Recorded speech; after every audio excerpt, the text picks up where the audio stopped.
WBTV News presents the sights and sounds of Hurricane Hugo.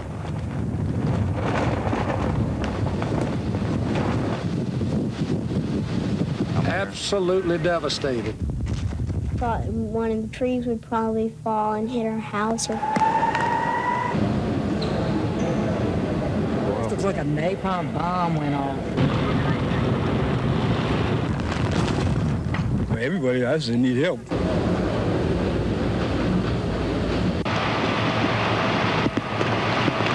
We're under martial law by order of the governor.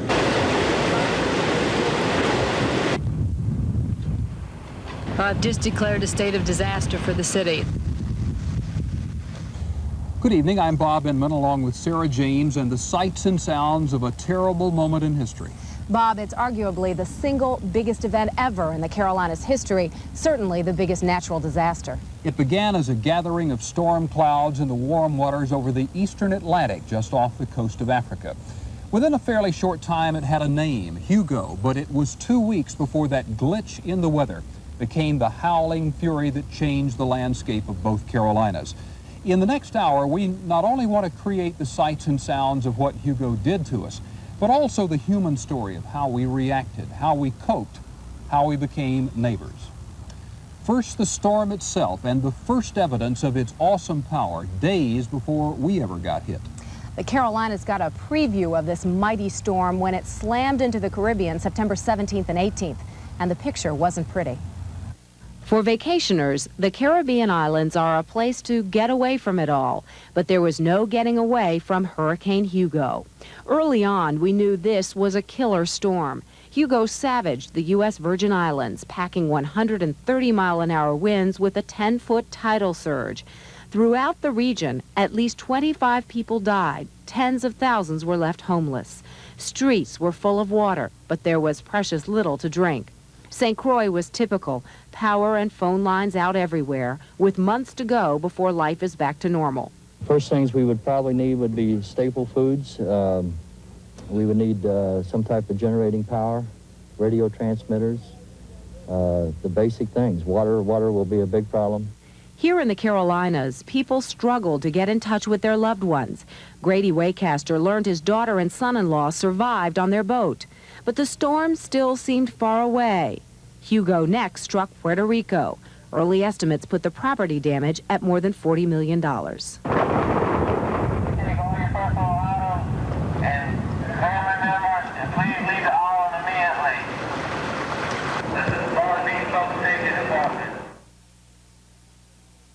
My crew and I sure know how to make this baby go fast, but your Carolina Ford dealers sure know how to make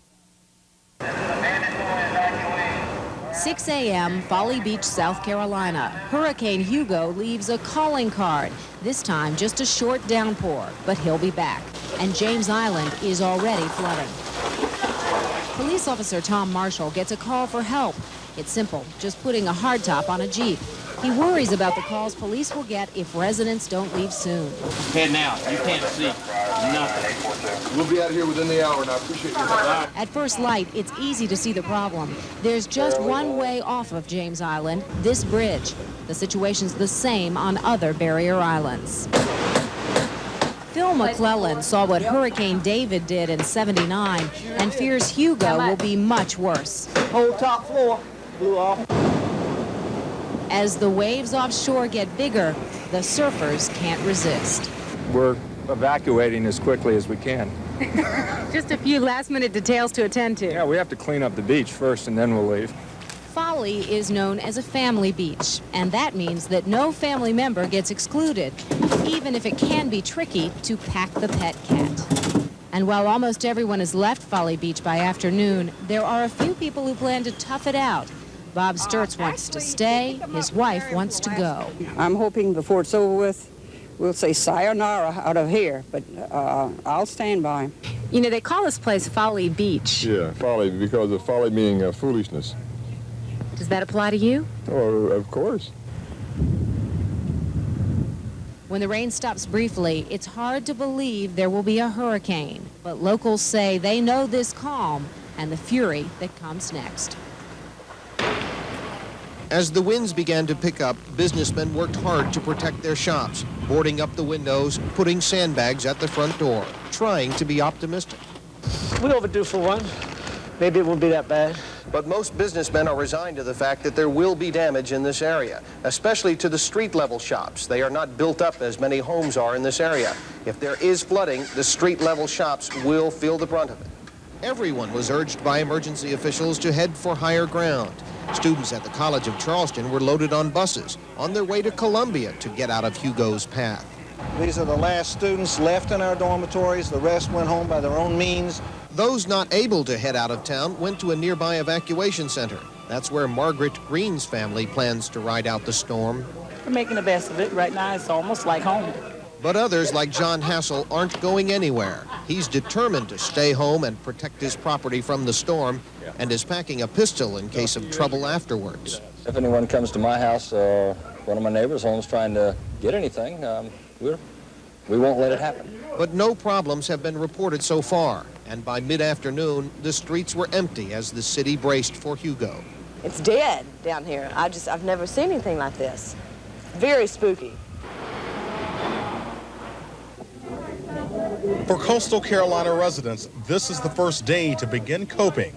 Flashlights, batteries, kerosene, and all of life's necessities now seem to be luxury devices. Last-minute preparations brought on a spending spree, with people in search of survival items. Cigarettes, sodas. You got soup, bread, crackers, stuff like that. Yes, I think so. Kmart will be closing at 12 o'clock. At high noon, most stores in nearby coastal communities closed, and it isn't known when they'll reopen. A shortage of ice has existed since yesterday. Clean water is available, but going quickly. This trailer load arrived from Midas Springs near Charlotte earlier in the day. It's been wild. It's been busy here. We sold more water yesterday probably than we would normally sell in an entire week. A computerized tracking chart of Hurricane Hugo as it makes its way toward the South Carolina coast. Jerry Wilson from Mecklenburg County's Emergency Management has been posting daily maps of its progress and its possible effects here. We're expecting possible flooding in low-lying areas that would normally flood. And if we get the type of rain they're calling for, it could be, more flooding than anticipated. Across town, these engineers were rolling out the floodway maps to look for potential trouble spots. They highlighted locations that will likely flood if there's torrential rain. Spots like this daycare center on Eastway Drive. Well, generally, 5 inches of rain would create pretty substantial localized flooding, backyard flooding, etc. When it starts getting up towards 10-inch range, we're talking about widespread flooding throughout Charlotte. We have to still take some precautions because we could still easily see winds anywhere from, say, 50 to 80 miles per hour. Now, if that was to happen, some serious damage could be happening to trees. We could have some power outages. In Cabarrus County, the Red Cross has already designated the Cannon YMCA as a shelter for 200 residents in Kannapolis. From the reports that we've heard, we do feel that we need to be ready in the event. I would much rather be prepared and never have to use it than to have it arise and us not be ready.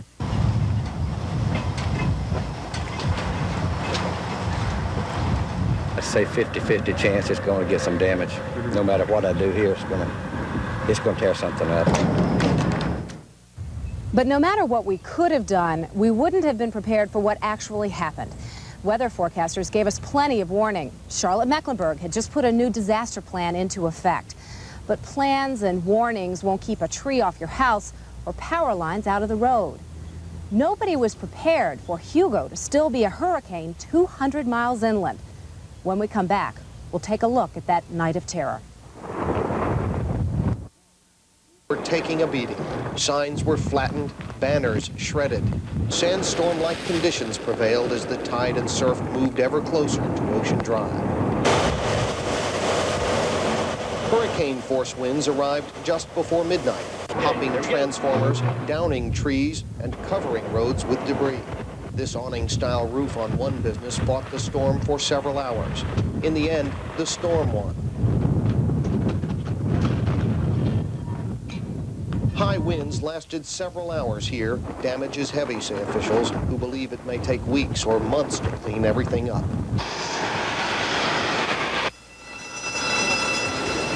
The alarms are ringing all over town, but there's no one to answer them. In the center of Hurricane Hugo, there are just too many emergencies.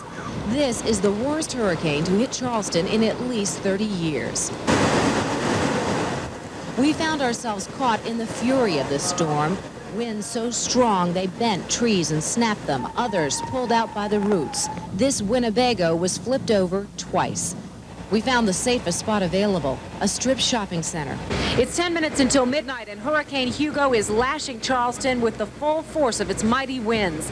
The eye of the hurricane is expected to pass nearby sometime within the next hour. But this shopping center was no match for Hugo, and as we watched, it began to break apart. But in the middle of these furious winds, suddenly they disappeared. It is now 9 minutes after 12, and this is the eye of a hurricane. Just a few minutes ago, it wasn't possible to stand in this parking lot. Now, there's an eerie calm. 40 minutes later, the winds are back with a vengeance. We take refuge from flying debris behind these pieces of plywood that flew in through the air.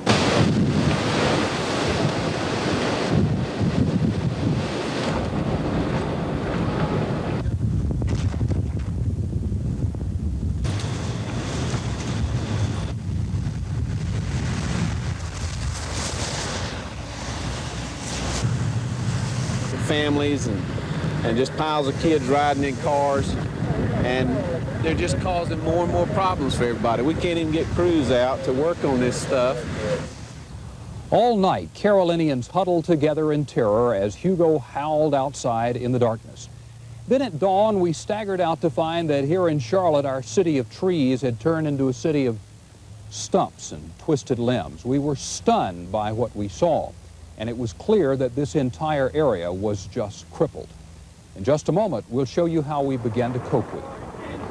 We're about to. We're just heading around the block. Okay.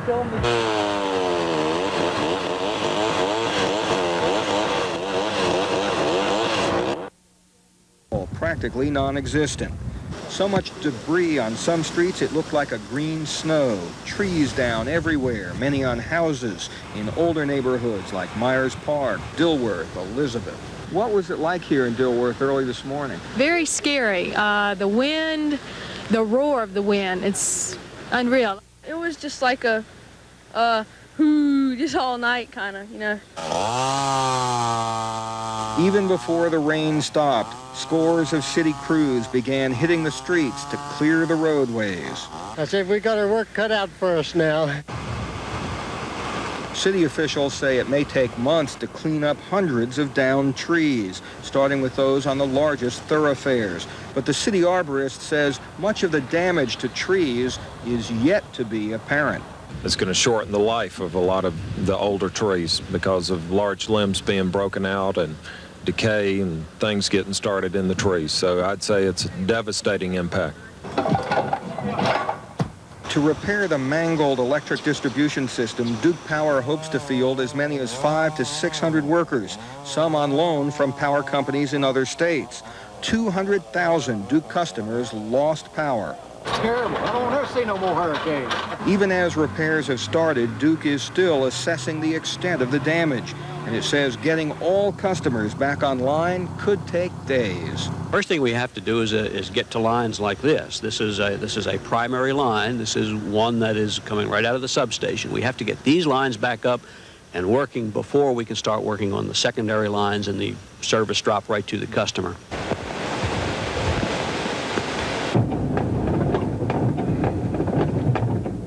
This is what Hugo sounded like last night as it made its way from the coast through Charlotte. About 20 minutes ago, it was nice and calm, and all of a sudden, it just like everything broke loose. This is what Hugo looked like this morning after a 5-hour visit. Trees slicing into houses, trees uprooted, and restaurant signs scattered about.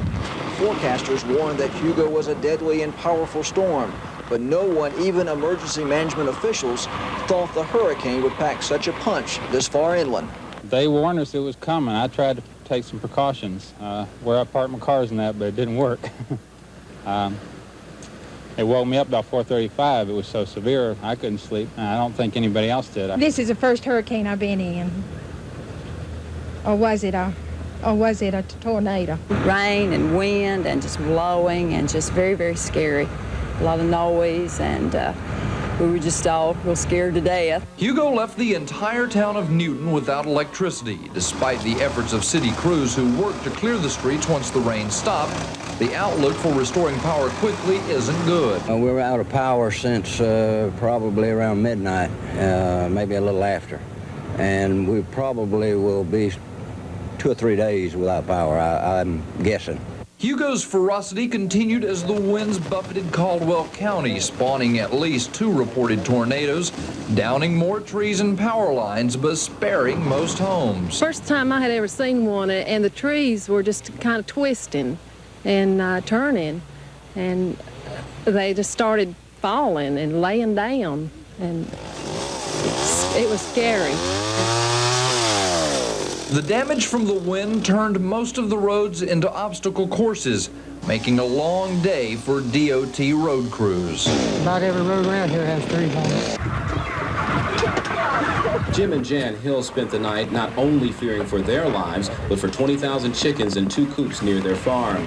The coops were not heavily damaged and few chickens died, but the feeding system is all electric. Without power, their losses could be great. It seemed to have weathered it all right, even though it did go through and open the doors and scare them probably pretty much last night. You have problems feeding them, that kind of thing? Yes, without any electricity, we can't get any feed to them. They will have water, but no feed. The winds danced across Union County from Monroe to the northwest. This family was lucky. A mobile home with 3 people inside went untouched, while the adjacent barn was blown down. Trailer sitting there, not a thing bothered except a couple of pine trees down beside it and an apple tree down behind it.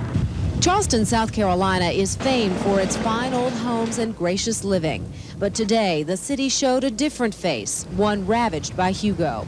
The worst storm of the century here split off entire stories of houses and peeled the tin roofs off of City Hall and the old market downtown.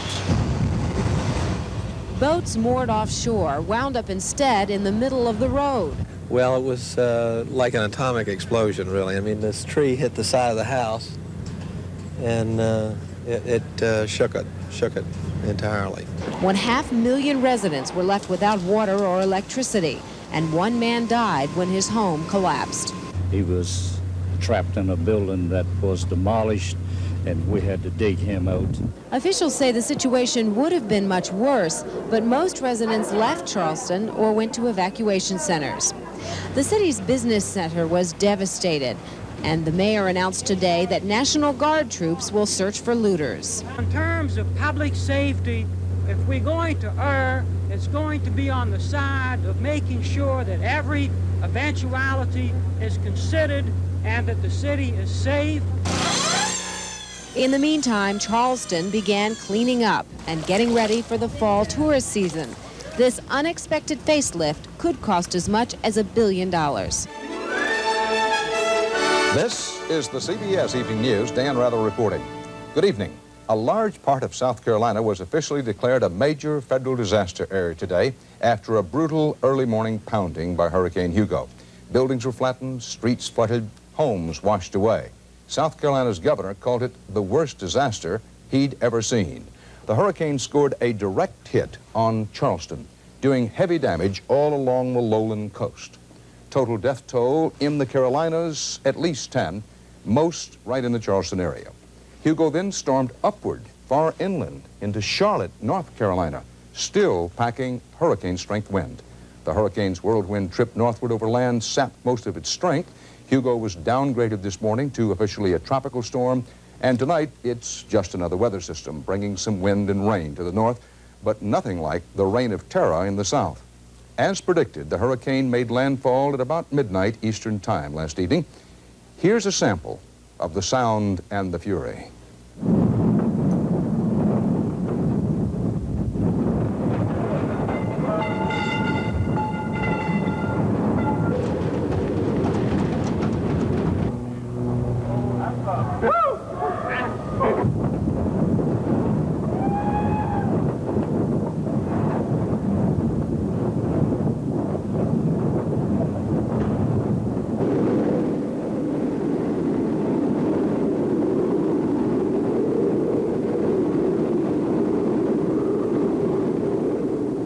Those 135-mile-an-hour winds and the heavy rain took their heaviest toll right around Charleston. The hurricane blew in at high tide and, as had been feared, sent a wall of water, sometimes 20 foot high, rushing as far as 10 miles inland. CBS News correspondent Richard Schlesinger is on the scene. Richard? Dan, good evening. The damage here in some parts of this area was appalling. There were some buildings that were not just destroyed, they vanished. This is what 135-mile-per-hour winds and 17 feet of water can do to a place. The barrier islands off Charleston were chewed up and spit out by Hugo on his way to the mainland.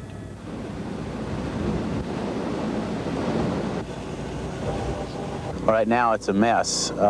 They've got power lines down. There's no power, no water, no phones. President Bush has declared the region a disaster area. The National Guard has been called out to help the overburdened police. The islands off Charleston were cut off when the bridges were mangled. Emergency workers went by boat to see the destruction firsthand. What was here? This used to be the landscape office. It was a building that was on that structure. And where that went, your guess is as good as mine. John DeBajian spent the night hunkered down inside his house on Sullivan's Island in the middle of the hurricane. It was a whooshing sound. That's all you could hear. It was whoosh and continuous whoosh. DeBajian insists he wasn't scared. He risked his life because he couldn't find a hotel that would take his dogs.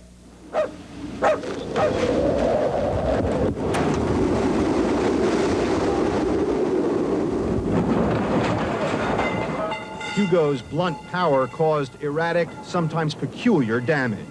I prayed and I asked the Lord if he wanted the furniture, well and good, but please save me without any injuries. The storm saved Mrs. Robinson's furniture, but took the walls. All over Charleston, Hugo changed the landscape. A restaurant here yesterday is gone today. A tranquil oceanfront neighborhood transformed overnight. Officials in Charlotte, North Carolina report that the damage from Hugo and its hurricane-force winds there was the worst in at least 30 years, maybe 35 or 40. Most residents had never seen anything like it, and correspondent Bruce Hall tells us many were stunned with surprise. They never expected to see it today. Bruce? Dan, people here were genuinely surprised. Charlotte is 200 miles inland, and no one here expected the full force of a hurricane to hit this city. Hugo was still packing 90-mile-an-hour winds when it rammed Charlotte shortly before dawn, the first hurricane ever to hit this inland city. Thousands were rousted from homes and hotels, including many who had come from the coastal areas, thinking they would be able to escape the fury of the storm. Well, it's definitely not what anyone expected up here. We all thought we were too far inland to get this type of weather. When the wind and rain stopped, residents could not believe the damage. Roofing and glass littered the streets. Windows were blown out of downtown skyscrapers. Streetlights and metal signs spun around and around. It's terrible. It's a mess. It's like this all over. It's bad. Century-old oaks were split in half by the storm, their leaves stripped away by the wind. Power transformers and electrical lines were strewn along sidewalks and streets. Homes and cars were crushed by debris. Things are pretty bad out there. We still don't know the degree of the damages. Tonight, Charlotte has been declared a disaster area, and the cleanup is underway. Residents are still asking the question, how the storm could still be packing such a punch this far inland. Oh, I've always heard that Charlotte was just far enough out from the mountains and far away from the coast that we didn't get any really serious storms, but we got food. It's going to be another long night in Charlotte. The city is expected to be in darkness. The power company saying it will be several days before they can restore electricity to all of the community. And residents here are now familiar with the full force of a hurricane. This hurricane that we've had to deal with, and WBTV meteorologist Eric Thomas is here with me. And Eric, I know that you're someone who has a bit more experience with storms of this sort than I, because you lived in Louisiana and had to deal with some down there. For about 4 years, Mike, and it was an interesting experience too, because we had about 6 hurricanes that came in from the Gulf and up into Louisiana, but every time, we were inland as well, every time the hurricanes, by the time they got to our point, they were weak. You know, it was winds 30, 40 miles per hour, but big rain producers. And you know, that morning, AccuWeather predicted, or the 24 hours before the fact, predicted that we were still going to have almost hurricane-force winds in Charlotte. And I said, no, wait a minute. I've lived in Louisiana. That's never happened before.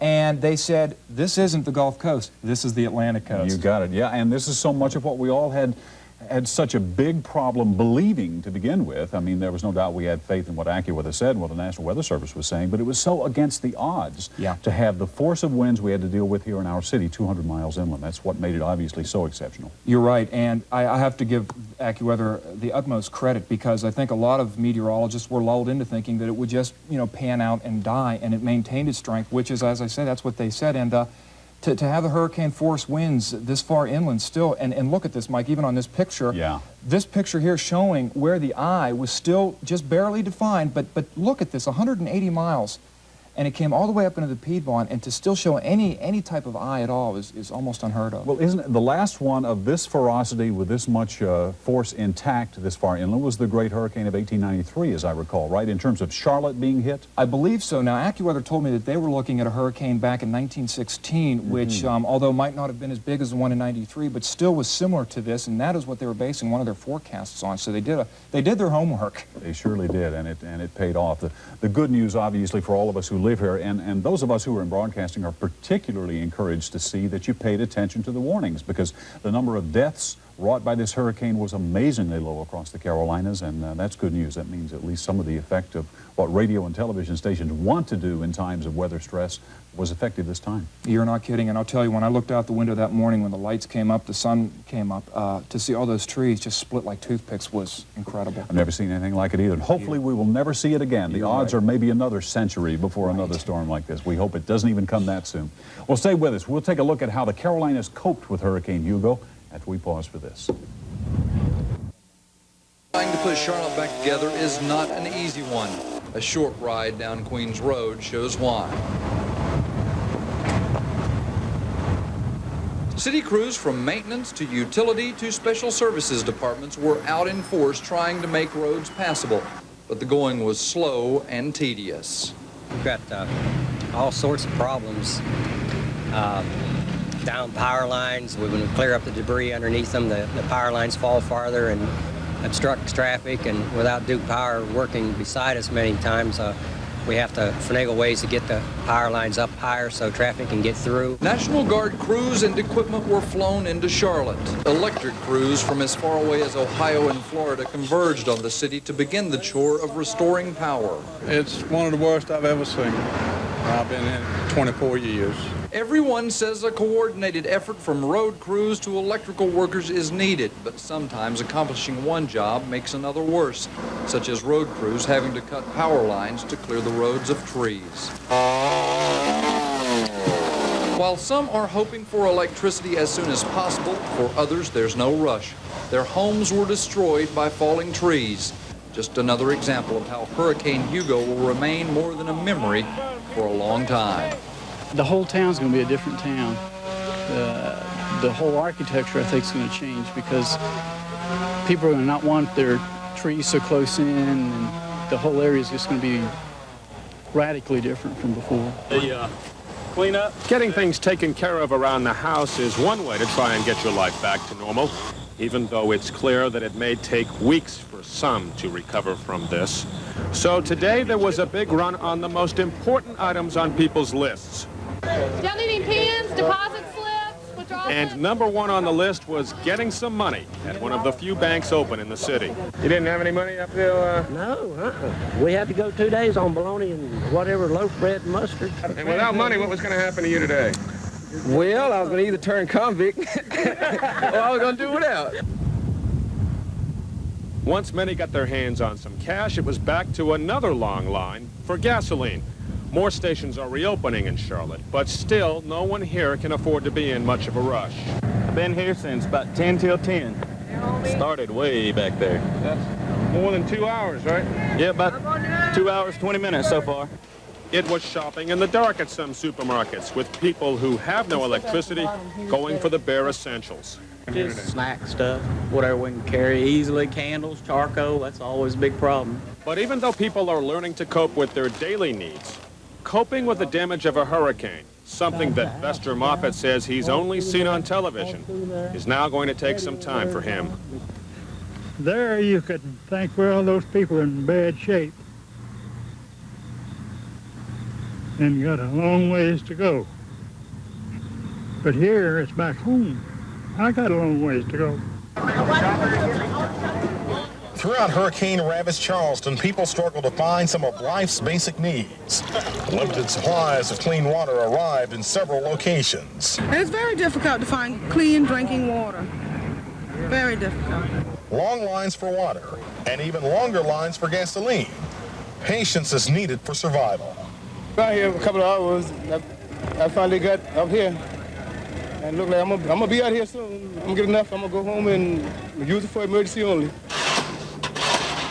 In the market, a restaurant owner digs out.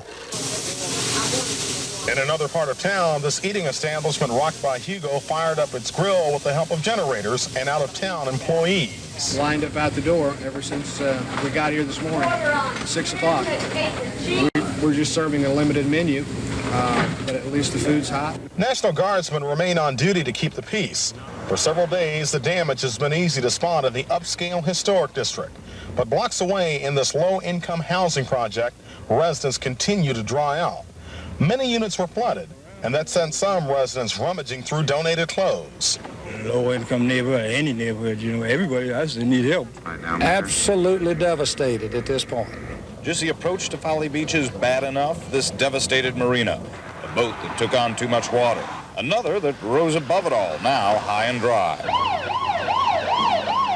But now, in the aftermath, Folly Beach's first casualty, a man falling off a ladder trying to repair his home, an injured back. There are other health problems. Mayor Bob Linville finally found a doctor for advice. Tetanus shots can only be given how? Kind of a service of Thanksgiving? Yeah.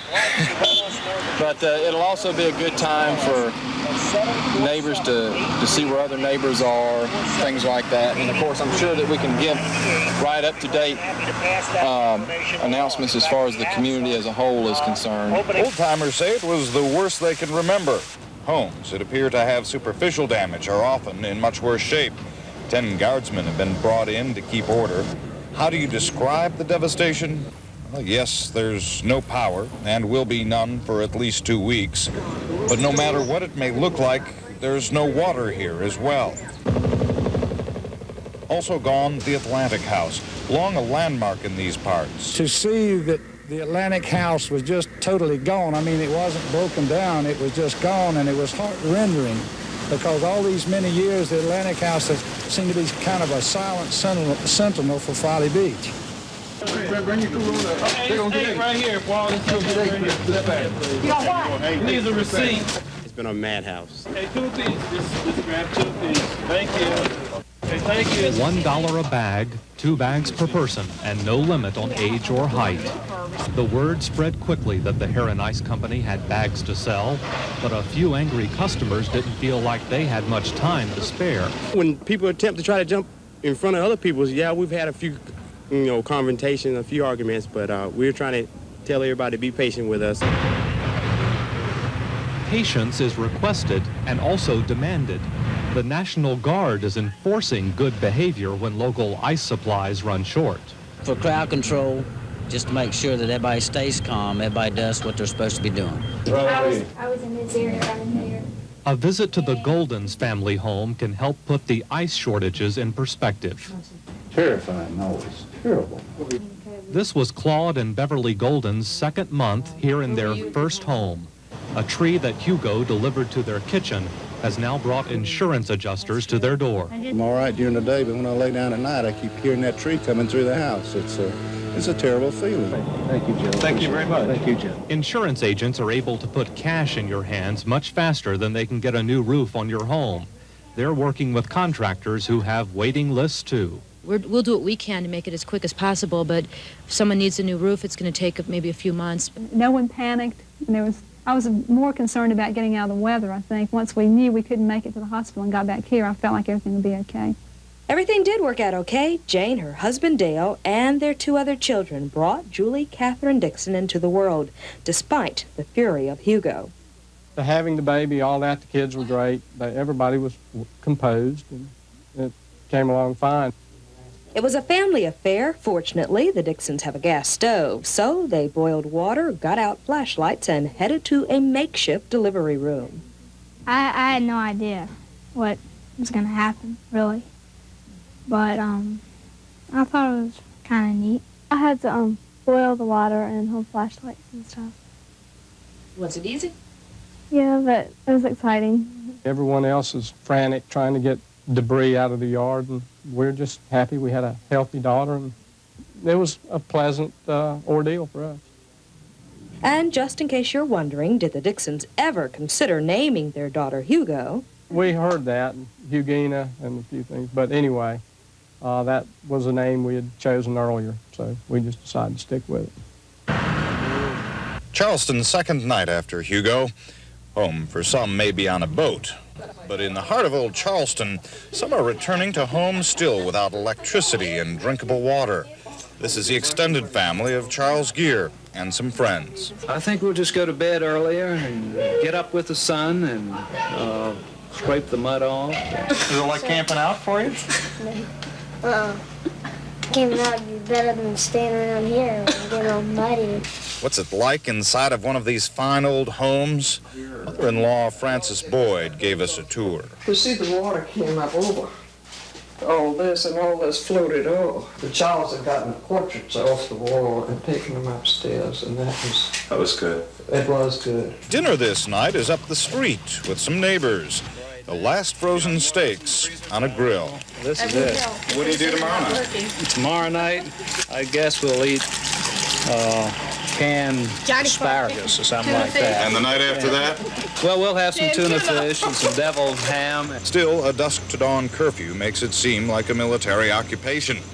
And while the task ahead is daunting, the charm of Charleston somehow makes it seem a little more endurable.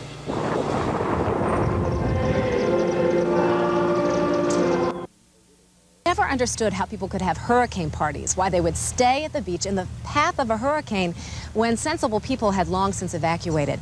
But after experiencing those calm hours before the storm, I can see how people are lulled into thinking that they're invulnerable. What that night taught me was how fragile, even how puny we humans are in the face of nature at its most violent. Nature has a way of humbling us, reminding us that no matter how strong we think we are, no matter how well we think we know this world, that there are forces which are beyond our control. And where were you on the morning of Friday, September the 22nd, 1989? That's a question that we will be asking and answering for years to come, because this has become a benchmark in our history, a point against which all time, past and future, is measured. No one, young or old, was unaffected. No one totally escaped this. And when that happens, it becomes part of our personal history, even our mythology. But the story's not entirely written, of course. The pictures that we have shown you tonight are only the beginning. It will be years before we can entirely fathom how Hugo changed our lives and our communities. We will never again think quite the same about our trees, about electricity, about the weather. But perhaps the biggest single impact is on how we regard each other, because nothing quite makes a neighbor out of a stranger as quickly as a tragedy does. The pictures you have seen tonight, of course, are staggering. They are etched forever on our memory. But look at it this way. This is before and not after. Good night for WBTV News. Good night.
a special pass which states that you're a property owner.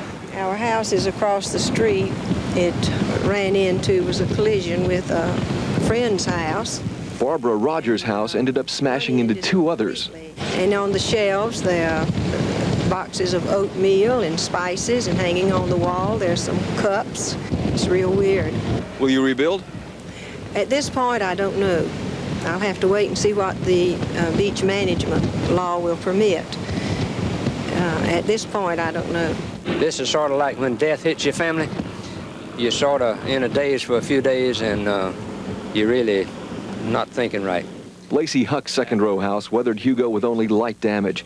Many of his neighbors were wiped out. A lot of the summer people will give up the ghost, and a lot of them will build back if they let them. It'll hurt us for the next 2 or 3 years, in my opinion, very badly. Tax-wise, we don't get federal aid or something like that to replace it, we're going to be in a mess.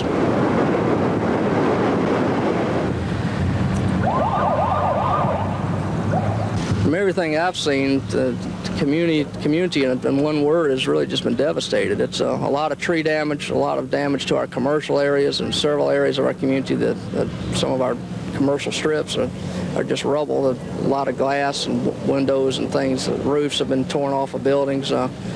Severe damage in a good portion of our community. A lot of the power lines, water services, other things are totally interrupted and may not be on for as much as at least till Monday for the water. We understand it's as late as Friday for the power, so it could be another week before we get power here. So it's been a devastating effect here in Sumter. Even during the storm, we were talking to people that were hysterical, but you could not respond because the wind was so strong. The only thing we could respond with was a fire engine loaded with water. And so we were dependent on those folks for the response to try and help people that needed help. And even that, when the hurricane was the strongest, the winds, you're limited in anything that you could do because you really couldn't, the folks couldn't stand up or do those kind of things. We have not had as many people look for water yet as they have for food yet as they have for water. And we are now, you see behind us, we are providing water. And it's taken time, and I know people have gotten frustrated with us and would like to have seen it quicker, and we would like to have seen it quicker too, but it just takes time to get these things and get them in motion.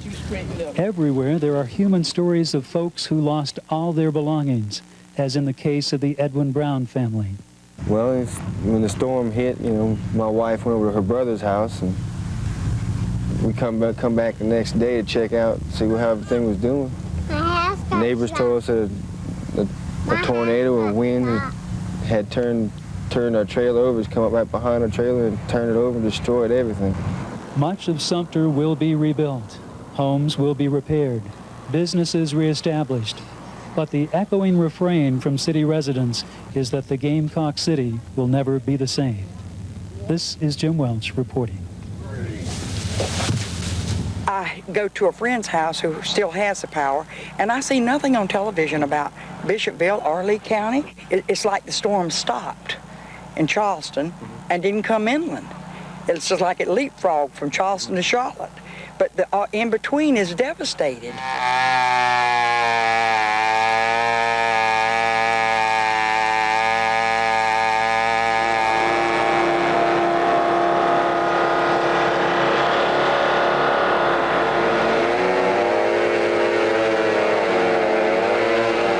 Saturday, I went 100 miles looking for milk for my daughter, just had a new baby, to keep it warm in the cold, and I could not find any ice, I mean, it's just been horrible. I mean, we haven't been through anything like this.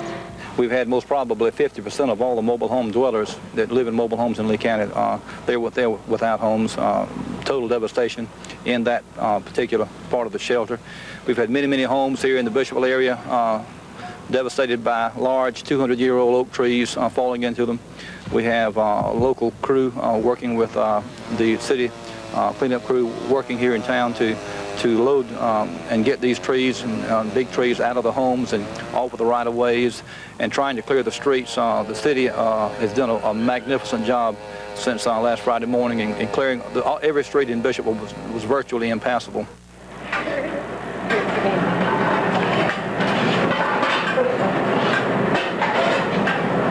Well, since the storm hit Thursday night, we've had a lot of people come in and didn't have food and didn't have shelter. What we did, we called some of the local stores that didn't have power, and they donated food for us that was going to spoil anyways.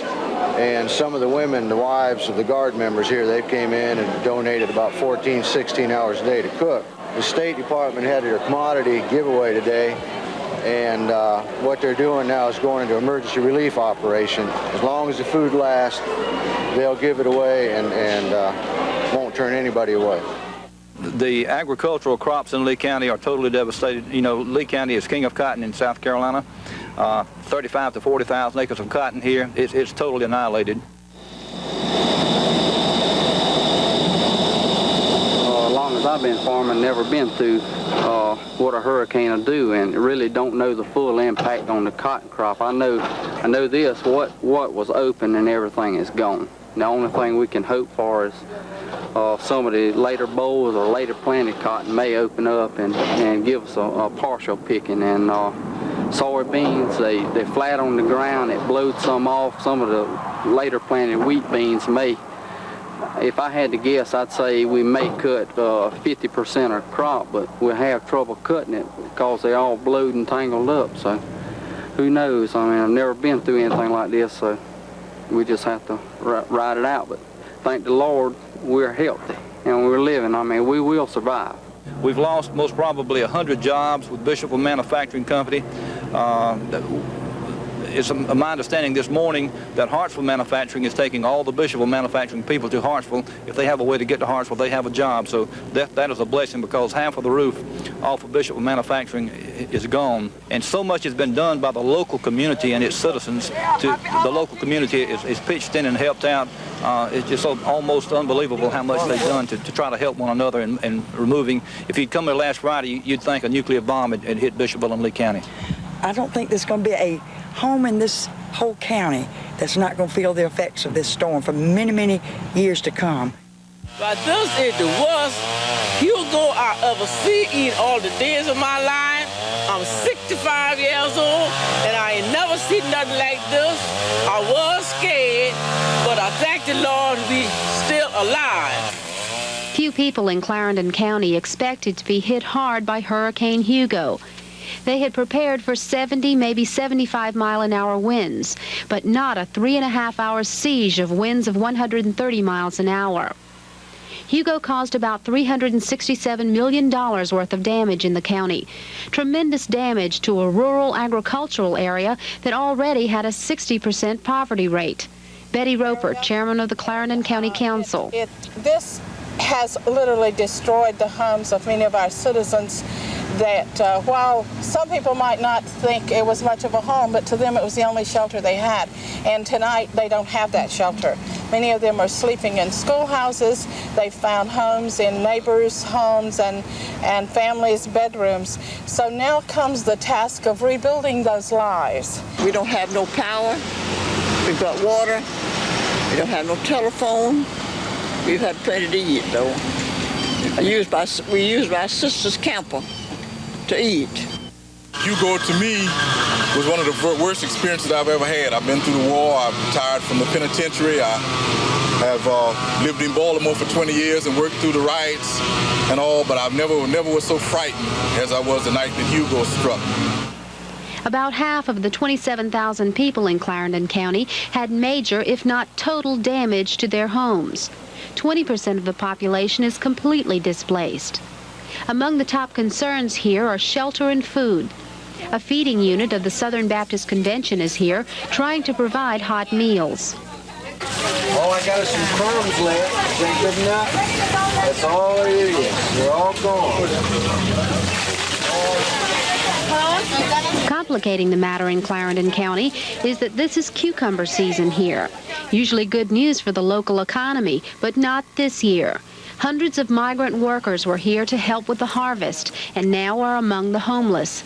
Like John of Homestead, Florida, who along with his parents, brothers, sisters, and pregnant wife have lost everything. At least, we're alive, thanks to God. We don't have nothing, nowhere to stay. Well, we live right there in the house, but you know, we don't got no roof. But we're making one.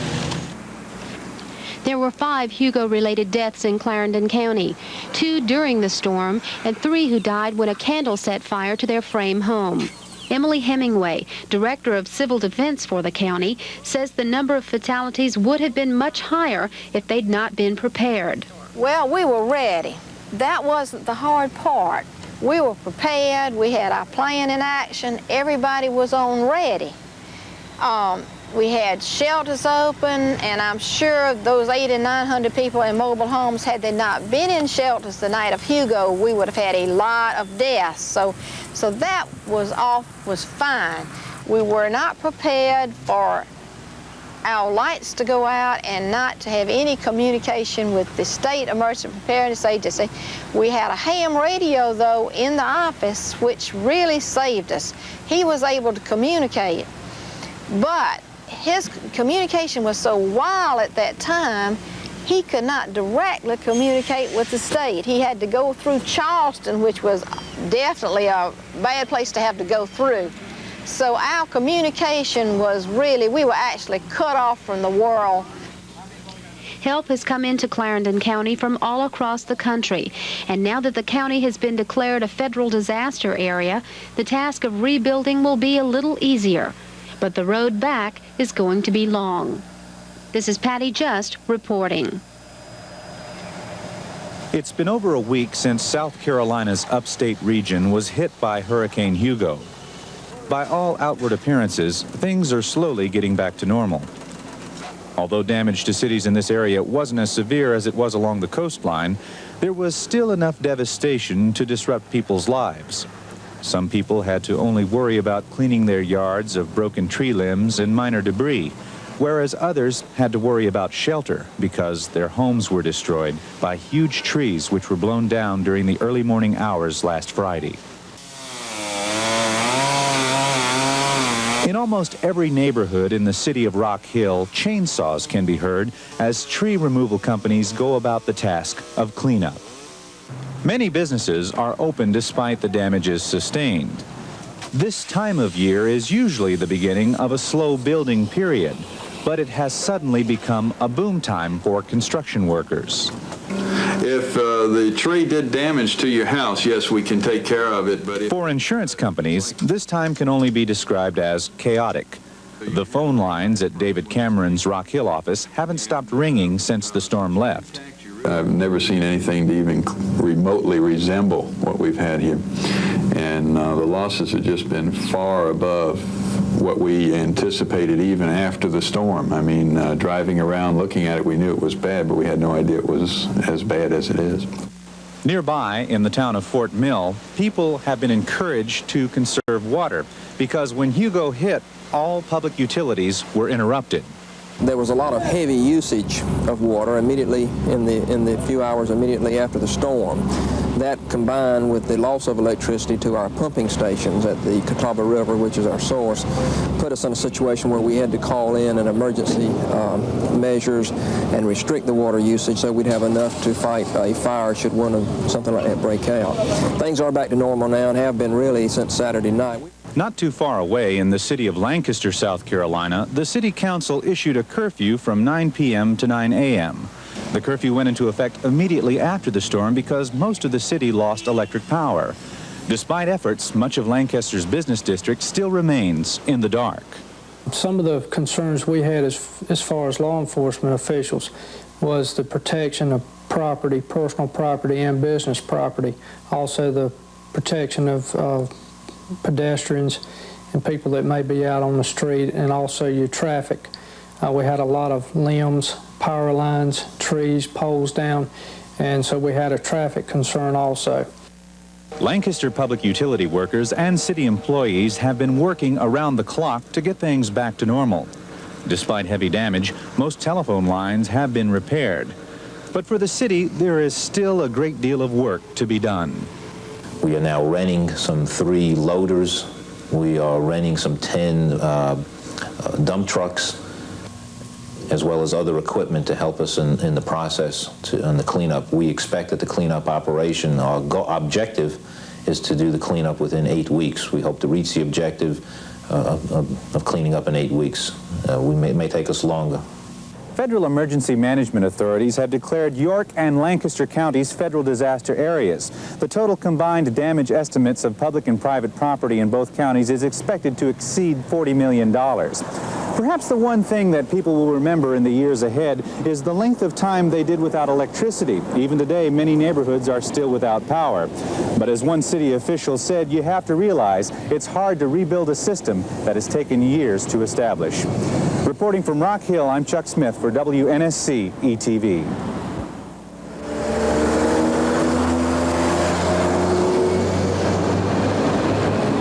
South Carolina National Guard troops and power crews from nearby states continue to travel towards the rural areas. The Berkeley County seat of Moncks Corner has felt the presence of both. Jay, how about pulling your truck over there and let's hook up to that trailer so he can get in there. The evidence of damage still remains nearly a week later, with down power lines, and residents grateful when the power finally comes on. Power is the biggest concern for 75-year-old Jim Burton, who lives in nearby Panopolis. But Burton has other chores while waiting for electricity. We didn't have any damage to the house, but my pastor's is a wreck. That was a sugarcane field out there. It was. But we don't have lights yet. The water went on a couple of days ago. And as soon as we get I think we ought to have power by tomorrow. We're working about 14, 16 hours a day. Getting any sleep? Well, we're getting a little bit. What we're doing right now is we're fixing to go right over here and we're going to cut the slack out of this primary up here, which will take all the slack out back this way down the line, and so we can energize this portion of the feeder, which will put about 3 miles of residence back on. AMP Systems Incorporated of Savannah, Georgia, is one of several companies coming to the aid of Santee Cooper, the state-owned utility. Hurricane Hugo caused the biggest power outage in the history of South Carolina. Almost the entire Santee Cooper system went down. In 1942, Santee Cooper began supplying electricity to the rural areas. 47 years later, the utility company finds itself in a similar position, getting lights to the 85,000 customers who had no power. Company President Ken Ford. Moncks Corner is coming back up piece by piece. That's the way the whole system has to come back up. At the Santee Cooper Energy Control Center, Barry and Abinet also waited for first light to assess the damage. The night the storm came in, it was a rough night. But we didn't know how bad the devastation was until we went out the next morning and the trees were all down. Sure, we knew that the power had gone off during the night. It's been off a good while. They need to let the water build up back up in the hot water heater. Meetings are underway as crew leaders report in daily. Bob Duncan is a team supervisor.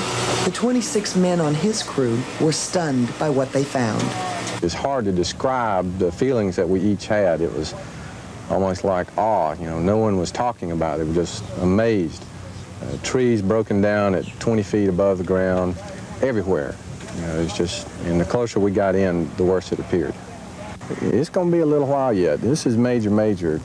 I've heard that this may be considered the worst storm of the century, and people should probably understand that. It's a major project here, getting all the power back to the people. There is no question about, will there be a storm? There will be a storm. The question is, when will there be a storm? That's what we can't handle. The voice you just heard is that of Dr. John Dean, a biologist interviewed for the ETV documentary, Who Owns the Beach? But few dreamed the storm to come would pack the force of Hurricane Hugo. Folly Beach, August 1988. Customers of the Atlantic House restaurant remember the water lapping under the building at high tide. A pile of rubble with the recognizable red roof is all that remains. Moving northward, many residents and tourists can identify the Sullivan's Island Lighthouse. The one-story brick building housing Sullivan's Island Elementary School students and the nearby houses. The lighthouse still stands. Sullivan's Island Elementary School now has a pool of water in the playground. The houses northward are severely damaged, destroyed, and in some cases, missing. The Isle of Palms Front Beach Business District held many memories for island residents and visitors. The Windjammer at 10th and Ocean, small businesses, condominiums, the fishing pier, the beachside development. Here's that same area today.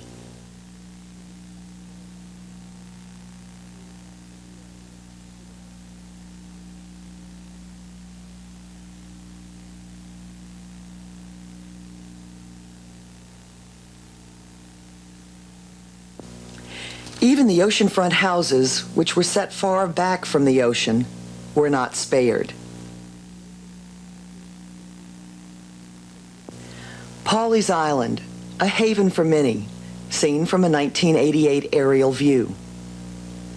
The same area now has been divided by nature, with a new canal cut through, wide enough to fit what is left of this house. A recognizable landmark in Garden City is the Kingfisher Inn, with the huge fishing pier in front of it. Now it's difficult to recognize. The fishing pier no longer stands.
If I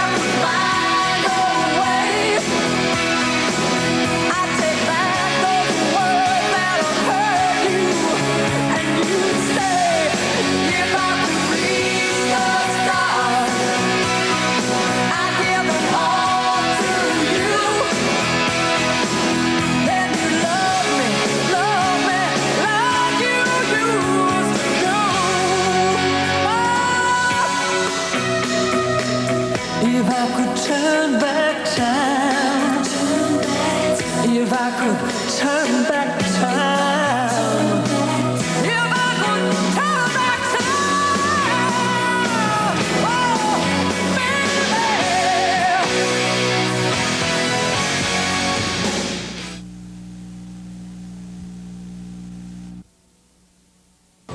oh, You see a lot of damage done to some of the mobile home and some of these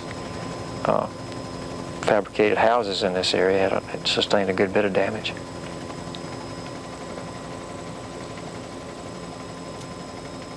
As you can see, as of Tuesday, there's still a lot of work to be done to put things back in order. And this is another one of the campgrounds. This may be pirate land. I'm not sure. Just can't tell from this angle. You can see some of the damage here.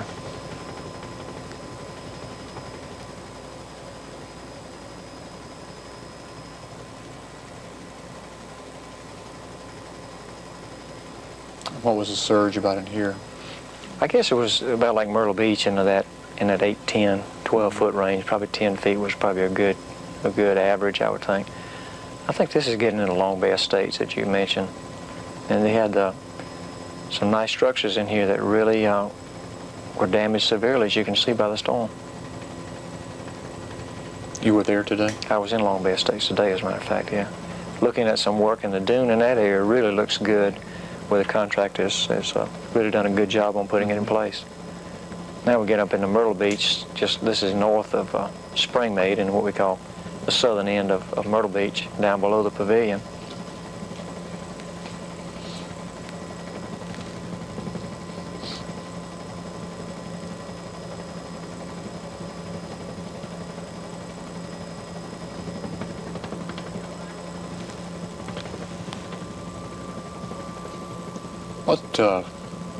You mentioned earlier when we did the earlier aerial tour that the initial thinking was that the renourishment of Myrtle Beach 2-3 years ago helped greatly in reducing the amount of damage to this beach.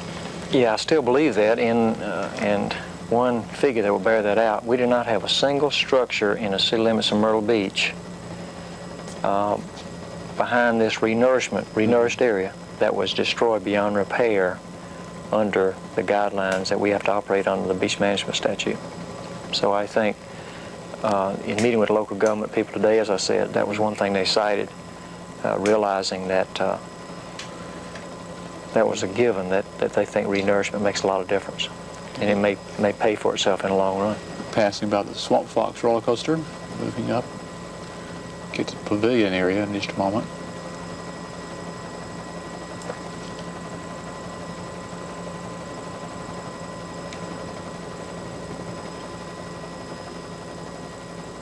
Still see a great deal of sand pushed up by the storm.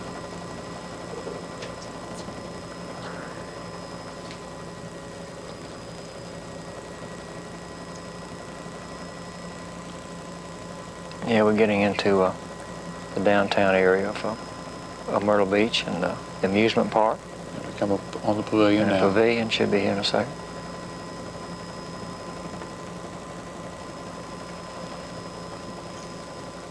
Survived quite well.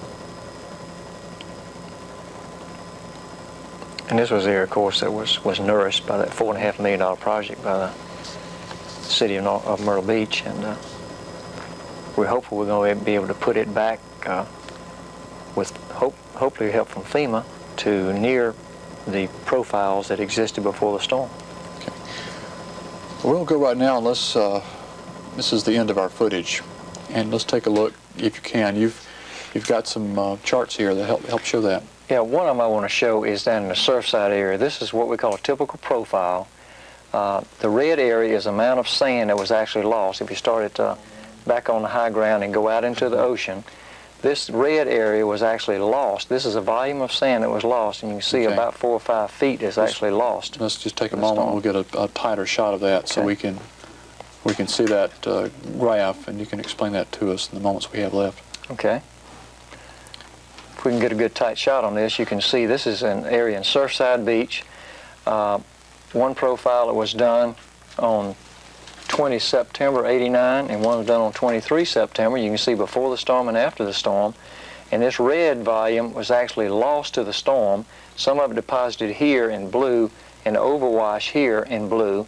And what we're trying to do now is get this sand that's coming back on at the base of the beach here and get it moved up top so that we can have the genesis of a new dune system in the state. Let's take a look at the second graph. Okay, the second one, 30 seconds left. The second one is in North Myrtle Beach, up at 17th Avenue North, and you can see the same area. A lot of sand was lost. This red area was lost, and that's the sand that we're trying to bring back and get our beaches back in shape. Some of it washed here, but the main thing is to get the sand back to the top of the beach.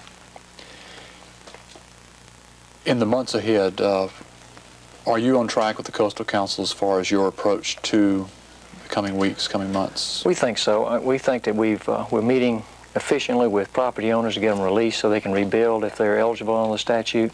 And our main thing now is to get... on life. Channel 9's Joe McCreary reports from Conway, South Carolina on one family's thoughts as they dig out. As soon as the Richardsons get this tree cut out of their roof, they'll start on the other one. And then maybe they'll start worrying about their yard. Or maybe they won't. I think we're blessed. We're alive and healthy. Nobody's hurt. My family comes first. Always. Like thousands of other people whose families just survived Hugo, the Richardsons know today that there are worse things than busted beams and flooded lawns. Worse things than the devastating power of what some call an act of God. Look, just a couple weeks ago, Mike Richardson had all the trees cleared out around the house, except for a couple that Cheryl wanted to shade the house. Last night they fell. This morning, Mike and his sons had to cut them up, and Cheryl laughed. Beg him to leave those trees for me. It's not just the trees and the land they really thought of, they say, last night. Not the house, not cars and boats, but the people, the neighbors, the two strong sons, each other.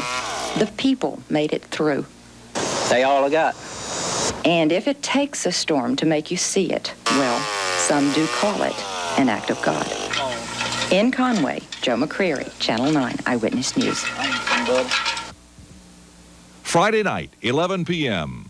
Coping with the aftermath. 1320. As the radio barked out information, the officer on the corner turned cars away one by one. The square is still too dangerous and too open an invitation for looters, with broken windows and shattered glass everywhere. But if police have one thing going for them here, it's the fact that this is one of the few areas of the city that still has power. Several blocks away, though, it seemed almost a different world. In the shadows of Brevard Street, officers David Lynn and Craig Davis answered a call. Possible looters in the wreckage of the Army-Navy store. Well, we've got several burglar alarm calls today already, and we've worked one accident already, so most of these buildings down here, the burglar alarms are out, so we're patrolling trying to prevent looting or breaking and entering. This call turns up nothing, as most tonight will. A little bit later, another call, this on Wilkinson Boulevard. Here, the only light comes from the spotlight on Officer Jim Massey's car. It's a trophy shop with a broken window, possibly storm damage, he says, but just one more suspicious call, of which he expects more than our share. I think tonight will be triple the normal calls. For 2 days now, we've been bombarded with the destruction and the heartache of Hugo. It's enough to make you wonder why anyone would want to live at the beach. Well, today, in the exodus of people back into Myrtle Beach, Joe McCreary found some answers. One day it's paradise. The next day, paradise lost. Oh, my goodness. Yep. All the roof's gone. I just was dreaded to come back because I had seen what it did after Hazel. What was here yesterday is here today and here. And so is Carolyn Sanford, back after the angry sea and wind came in and stole their widow's mite. It's not so bad. I did lost the roof off of my porch and my swing and my trees and mostly my yard I resent. For 49 years she's watched the sea here. She has a deed, but the sea has prior claim and awesome power, but that's okay. Oh, I'm not going to move. My husband died 2 years ago and the children love it and they come to see me and I wouldn't leave for anything. And I love it anyway. So what if in 1940 the beach was wide? So what if just last night she lost her dunes? And the children who used to love to come here grew to be these men who help her now. I just like to be here, and I like to look at it. The ocean is like a devilish woman. She's never the same. And you just look at her in the morning, and she'll be calm. By afternoon, she's just a mess. And some nights she goes on a rampage. Yeah, she does. Under all the rubble and the chance the sea will rage again, to some, it's still paradise. Joe McCreary, Channel 9, Eyewitness News. Paradise also in some of the good people here at the beach who are helping others to clean up, as Joe just reported. But perhaps the ugliest side of humanity is here, too. Police say they don't have an exact number, but they've arrested a lot of people for looting, trying to make some money, capitalizing on these people's misery. Well, Bill and Suzanne, here at Slug's Restaurant is probably one of the few places in Charlotte where you can find both light and food. Hurricane Hugo left a lot of people without power, but those people in the dark are finding things to do. Crews worked into the night trying to restore light to the hundreds of thousands of powerless Charlotte residents. Residents like George and Ruth Pappas, married for 22 years. And this is the first time in a long time they have sat by kerosene light and just talked about old times. And I've been talking about when I went to school up in the mountains, about 4 years. Food on the grill and the spirit of partying in the air. This group didn't seem to mind being in the dark. We're resting, man. We've been using chainsaws all day long, clearing driveways and that kind of thing, and this is the only way we got to eat. You know, it's either this or go sit in a house that's completely dark. Then there are your teenage cruisers. Light or no light, the music and cruising madness goes on. And so do all the jokes about the night when the lights went out in Charlotte. Hey, try Bush or try Bud Light. So a lot of people, Bill and Suzanne, are taking not having any light in stride. An interesting thing I find out once getting here to Slug's Restaurant is that the couple that you see behind me are celebrating their wedding anniversary, or wedding reception, rather. They were supposed to have the wedding reception uptown, where there was light, supposedly, but that didn't happen, so they came here where there was. I'm getting used to it now. It's not that bad. The only thing is like shaving in the with the candlelight. That's a little tough. You know, I've cut myself a few times.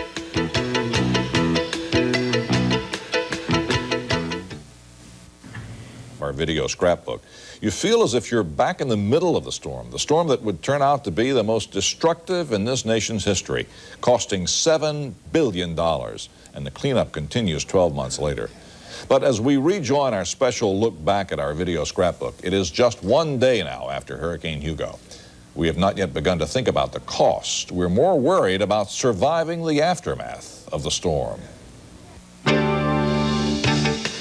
Saturday afternoon, 1 p.m., Charleston, the day after. Well, we're going to go out to the coast now. There is some good news to report from Charleston, South Carolina. Mayor Joseph Riley, pardon me, he has met with officials of South Carolina Electric and Gas, and he says they hope to have power restored to the hospitals there by late today. Again, to the hospitals in the Charleston area. They are number one on the priority list.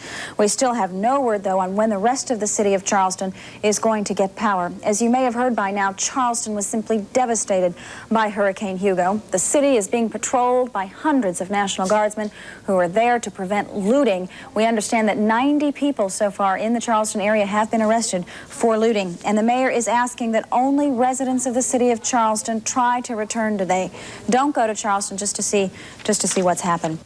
The NCNB building alone lost 65 windows, and there's still a lot of danger in the downtown area. The view from the NCNB building reveals some pretty heavy damage also in the First Union Tower. Work crews hope to have all the broken windows repaired in time for normal business operations on Monday morning. Saturday night, 7 o'clock, managing chaos. We intend to cover especially those areas that are vulnerable to robbery and stealing, if people do not leave. We have given a strong order. They will be arrested. Now, it's important to remember that a curfew is not in effect. What police will be doing is arresting people in suspicious areas only after they refuse to leave, after they've asked them. Mayor Myrick has joined us right now. Mayor, let me ask you this. We've got 200 more National Guardsmen arriving, but beyond that, you called for some additional help. Right. We have requested help with traffic because starting tomorrow and especially on Monday, we're going to have a difficult time. The intersections the traffic lights are not working. They're not going to be back up for some time. Even the railroad crossings, people need to be certain that they stop at railroad crossings because none of the warning lights are working. What's the first thing you did when the power came back on? Praise the Lord. But for every Faye Wingate, there are still 100, maybe 1,000 A.W. Cronkeets sweating up a storm outside with a freezer full of food melting inside. Some of it, I imagine, probably be all right if we get some power shortly. But if we don't get it before very long, why, it's going to be SOL. Gone. Most of us today are in the same boat, beaten for now by this and this. Most of us, but not all. Some people, it seems, are getting along just fine without Duke's power. We've got a generator and it provides power for our microwave, our crock pot, and the toaster oven behind us over here. And also the neighbor on either side, we're furnishing them power for the bare necessities. Pete Halsey is a generous man getting his neighbors hooked up with his generator, but obviously Pete Halsey is one of the few, not the many in this situation. Still many, many people without power tonight. This huge oak tree is the reason that Steve Newman spent most of his day on the roof of his home in Elizabeth. Down below, he got some unexpected help from two guys who were driving by and just decided to pitch in. I've got a chainsaw. I got two friends on this street. One didn't need my help. I ended up here second place, and you see what's happening. The spirit is real important right now. There's a lot to do, and the more it gets done, the more people can get back to some kind of normalcy. Getting back to normal is going to take weeks, maybe months. But neighbors pitching in to help neighbors is turning out to be a silver lining from Hugo's destructive cloud. I think it is really a time where everyone's pulling together with one another. None of us has everything we need, but together we're finding we can pool our resources and basically take care of each other. I can manage to open a can of cold pork and beans and a loaf of bread and cheese and that stuff because you just have to cope with what's going on. Frank Burdell is one of many senior citizens living in Elizabeth. His home took a direct hit from this old tree.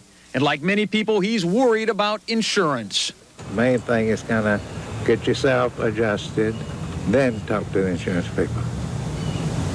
And hope and pray we can get it back like it was halfway.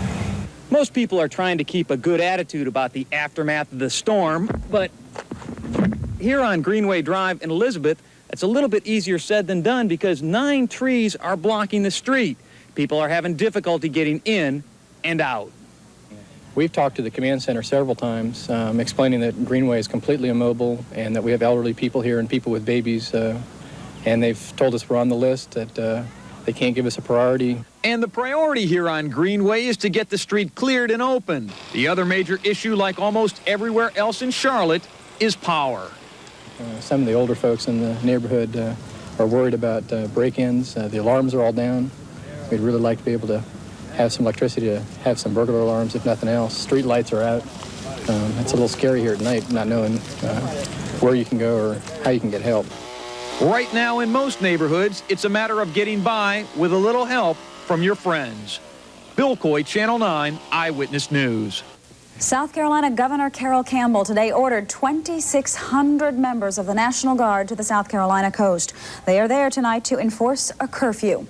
He toured the area again today and said that he has never in his life seen anything like it. The governor said it's beyond your worst nightmare. He said it was devastating.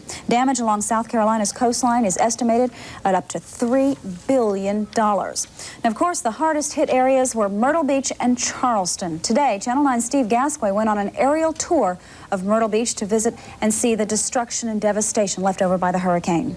You will not believe the pictures that you're about to see. Steve's been out on the beach since Wednesday, and he is joining us once again live with a tour tonight. Well, Bill, Suzanne, that's right. As you know, since Wednesday, I've been touring the Grand Strand all the way up from the Dunes Club all the way down past Murrells Inlet. And I thought I'd never see anything again like I saw yesterday when houses had been ripped off their foundation and were lying in the middle of the road. That is until I went up in the helicopter today. And I think it's fair to say, folks, you're not going to believe what you're about to see. From the sky, the damage to the Grand Strand is staggering. Garden City, where nearly every house is destroyed.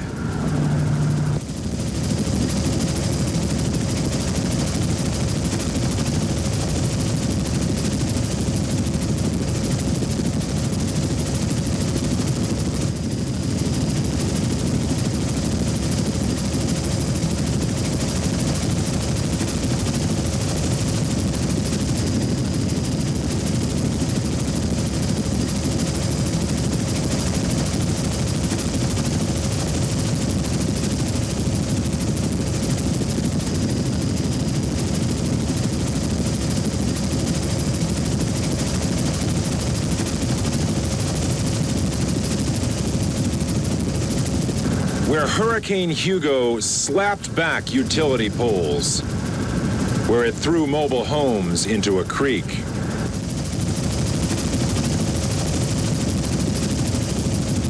The damage continues up the Grand Strand into downtown Myrtle. This is the hotel where Channel 9 did its live reports as Hugo was coming. 12 hours later, the entire bottom part of the Holiday Inn was destroyed.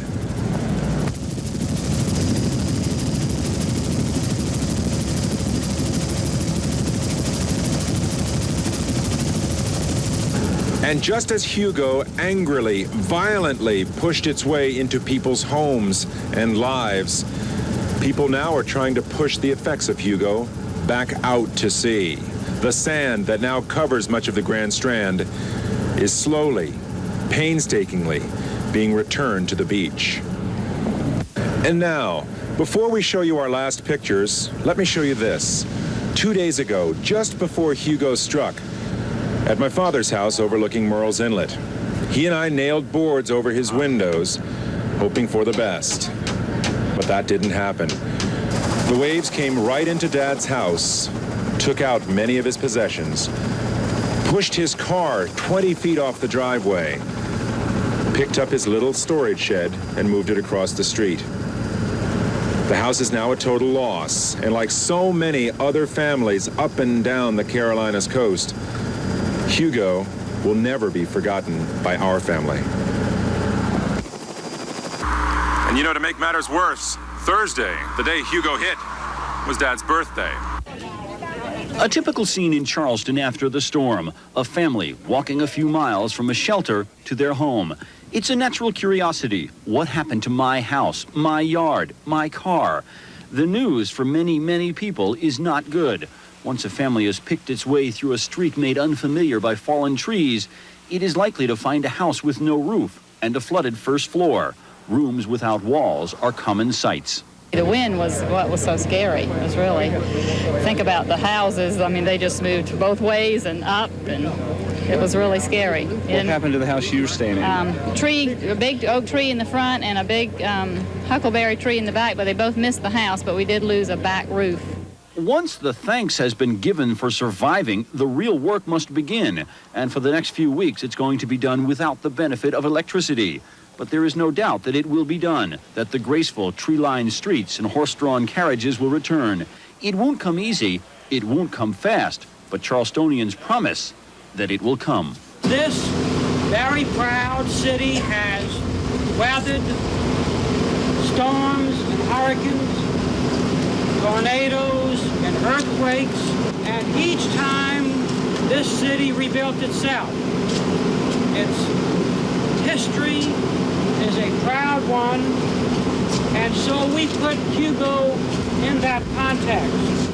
There are no answers to most questions in Charleston this evening. No one knows for sure when the power will be back on, or how long it will be before fresh water starts coming through the taps. The only thing that is certain is the determination that this city will return. In the aftermath of Hurricane Hugo, Charleston residents have talked a lot about their history, and they say that they will restore that history and that they will rebuild. In some cases, that is going to be much more difficult than in others. David Haynes, Channel 9 Eyewitness News, Charleston.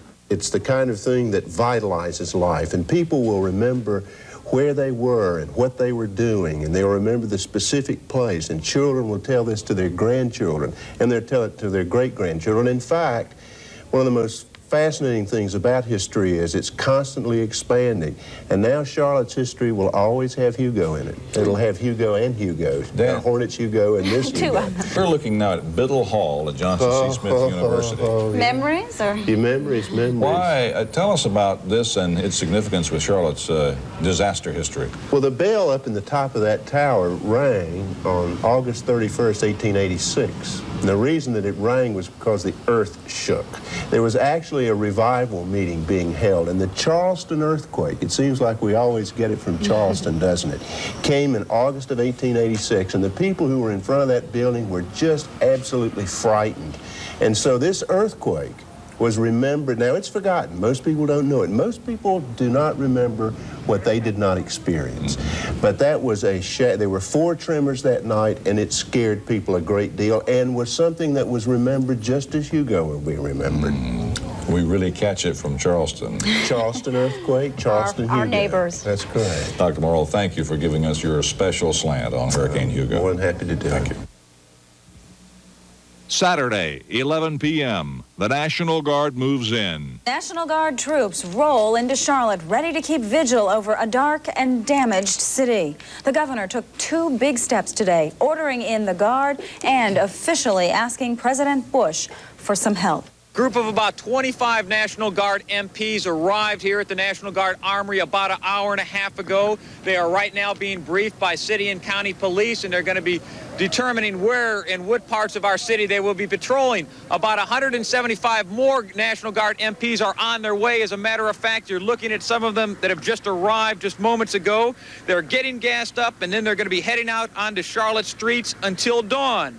They're involved with what's called the Deterrence Show of Force mission. The MPs began arriving at 9:30, and all 200 will assist Charlotte police to patrol areas of the city where looting and break-ins are most likely. They'll be operating out of these Humvee mobile units and police cars, and they'll be carrying loaded M16s. Our military presence is just simply a support to the local police, and I don't know that it's going to deter any more than anyone else that's watching and looking, and hopefully we won't have to take any direct action. But we are prepared to do that. And there will be more help from the state on its way to Charlotte. For traffic control, we need the presence in the intersections come, Monday when people start going back to work again, because the traffic lights are not going to be working. There's just no way for Duke Power to get it all up. There's 400 and some of them that are down, and it's impossible. So we need presence of them, and they will be working on state-numbered roads only, and that'll free up our people to do the other roads.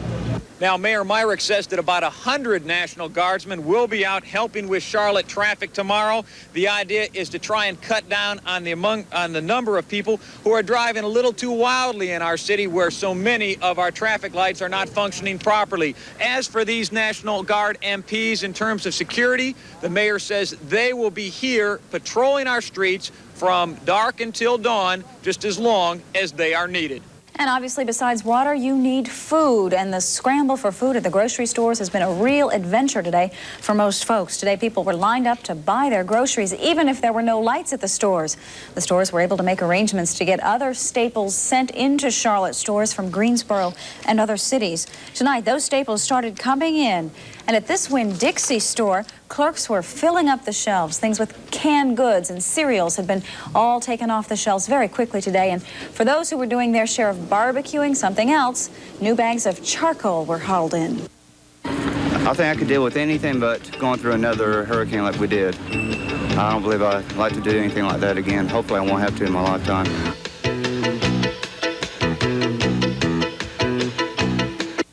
Starting out this morning with some bad news. Duke Power says this morning it will be 1 to 2 weeks before power is completely restored to Charlotte area homes. The damage is much more extensive than expected. 1,400 people are working now, but the job is mammoth. It's dangerous, too. One Duke Power employee was killed Friday when he touched a live wire trying to repair the damage. Duke is calling in crews from other states to help, but the estimate again is 1 to 2 weeks before your power may be restored. Moving around Charlotte this morning has not been easy. You'll find lines just about everywhere. This is what it looked like at the CIC Dry Ice Company on North Davidson Street. Lines were stretched for as much as 6 blocks. We're told they've run out of dry ice now, but CIC says it will have dry ice later today. We're getting 3 loads in. We're getting ice in every day. We're having it made everywhere we can. And we normally open at 7 o'clock. But usually there's people here, way before that. And we intend to have ice every day. We're going to get just as much ice as we can. Sunday, 6 p.m. Families cope and give thanks. This is what some power lines look like 3 days after Hugo.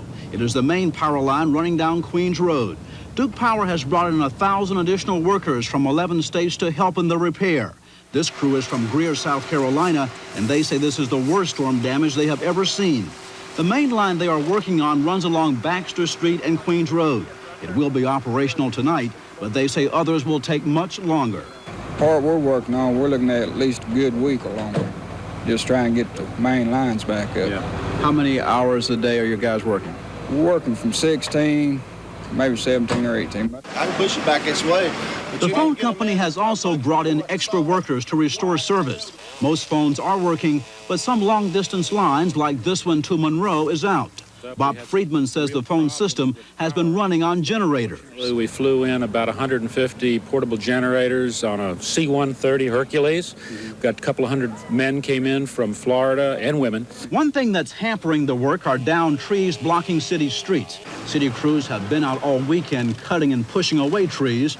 Main thoroughfares are taking priority over secondary roads. Well, it's not just a lack of power that's causing problems in York County tonight. The city of Fort Mill is having a real water shortage. People are forced now to go to local fire stations to get drinking water, and mandatory water conservation is in effect. The mayor of Fort Mill says they hope to have the problem fixed tomorrow.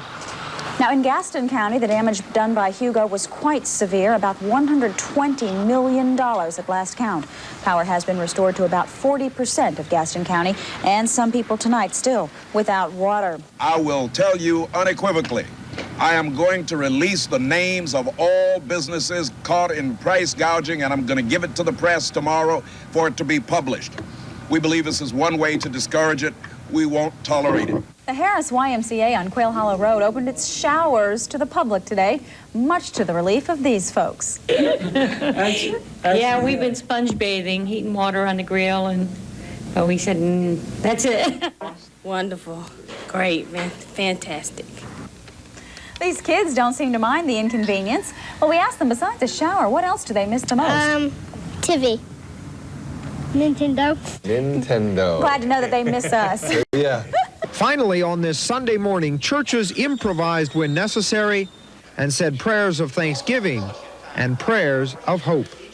Prayers that we are here today, that we are safe, that we are gathered with family and friends in this place of worship. And we want to offer up some prayers of intercession.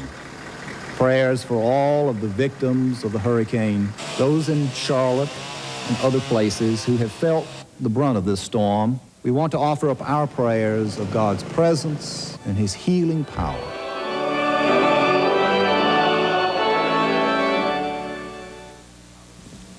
Monday, how to clean up and cope.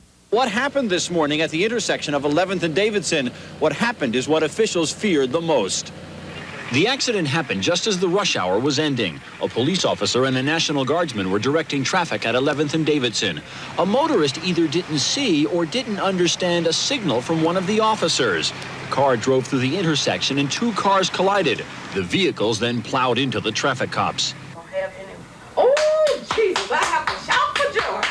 This is like $1 million to me. Just stand by that way. Getting ready to fight. Yes, thank y'all very much. They just come on? They just come on. After 3 days of darkness here in Earl Village, the power is back on again thanks to a repair crew from Greensboro. National Guard troops are out assisting with traffic this morning. They have orange vests on, but they have their green fatigues on as well. Make sure you understand that you see them and you understand exactly what they want you to do. It was the cry heard most often on morning radio, drive with care. And while Independence Boulevard was bumper to bumper for brief periods, the scene from the air showed a pretty typical rush hour in the rain. It wasn't typical for the police and National Guardsmen who spent their time directing cars through busy intersections. Police say the number of accidents was up from a typical Monday. Do you mind speaking to a family member? The best way to describe the emergency room at Presbyterian Hospital is controlled chaos. There are people everywhere, nurses scrambling, doctors scribbling notes between patients, and still more patients waiting, up to 3 hours at some times. And most of the problems are related to Hugo. There are people who are trying to get limbs off houses, who are trying to clear their yards, who are working and not doing stupid things. It's just dangerous out there. We called it our city of trees. I need some more nails. And we called it that with pride. But now, in every neighborhood, every part of town, our pride has fallen.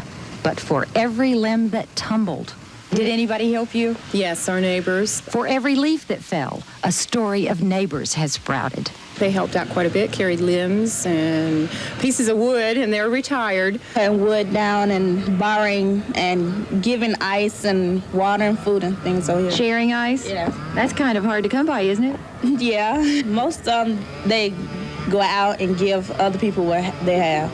From north to south, from east to west, we see Hugo's scars. They won't heal soon, these reminders of the most horrifying force we're ever apt to know.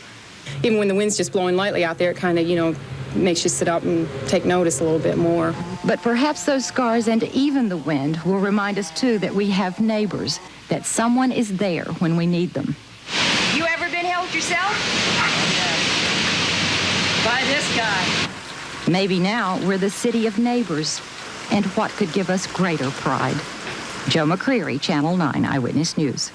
Good evening, and there's good news tonight for victims of Hurricane Hugo. President Bush has declared Mecklenburg, Gaston, Union, and Lincoln counties disaster areas. That makes people in those counties eligible for federal assistance. It also opens the door for other North Carolina counties to be added to the list of disaster areas. Preliminary estimates on the damage in those 4 counties is $200 million, but that's expected to go up as more reports come in.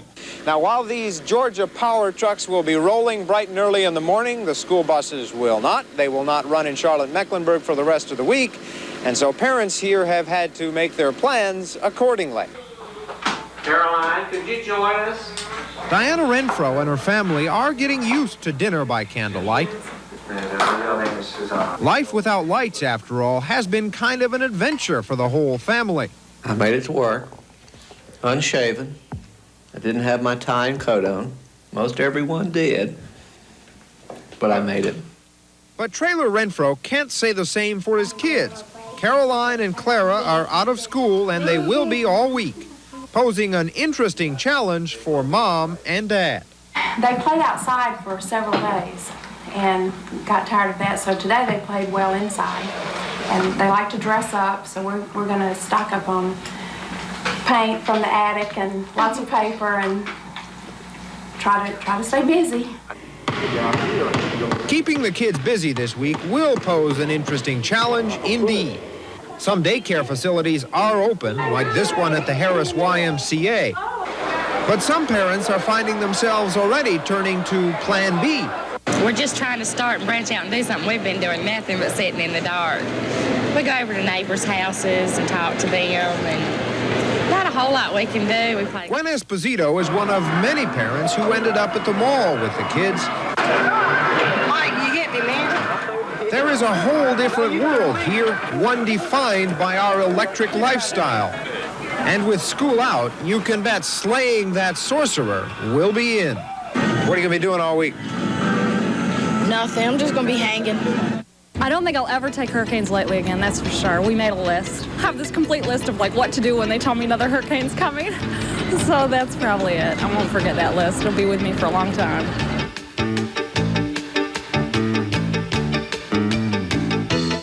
Recovery.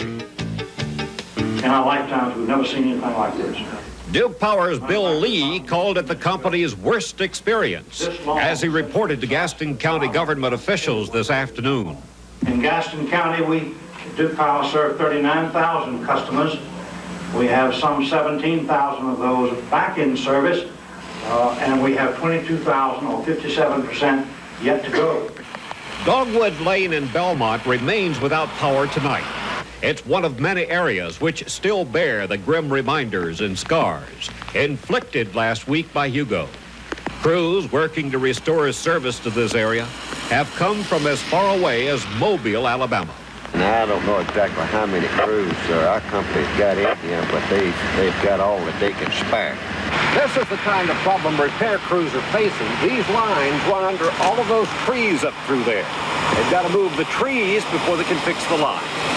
Come in, Route N. Another major problem here is the debris left by Hugo. A National Guard unit from Kings Mountain arrived in Gastonia this afternoon with equipment to assist the city with its cleanup effort. And visitors to McCaddenville this Christmas will find fewer lights. Many of the decorated trees there were also destroyed. Louis Brooks, Channel 9 Eyewitness News, Gaston County. We said, oh my God, what is this? What done happened? What is this? What it was, a 150-foot tree that Hugo slammed through the roof, missing Pam West and her family by inches. Mostly, I just prayed that our house wouldn't get blown down no more. I thought most of the house was going to cave down because the tree was on top of the house.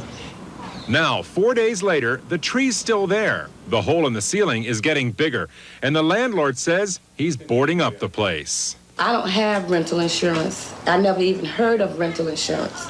The Wests are in big trouble. If you had to go to a new place, would you have all the money for the first month's rent? No, I wouldn't. No, I don't. Well, no, I don't. But help might be available through federal aid promised by the president. That can provide 100% federally funded rent-free occupation of a home if yours is destroyed for up to 18 months. The aid can take many forms, from temporary housing to debris removal, from individual and family grants to low-interest loans. But essentially what we're doing is we're doing whatever it takes to get you back into a safe, secure, and sanitary living condition, which boils down to necessities, what it takes to get that for you. Help, just what the Wests need the most. Well, I just pray that we would qualify for it because we've been staying in motels ever since this happened, 5 days now, eating in restaurants, and we can't make it that way. Steve Gasquet, Channel 9 Eyewitness News. Outside the city limits is the Francis Marion National Forest. Thousands of trees in this community of nature were snapped by Hugo's fury.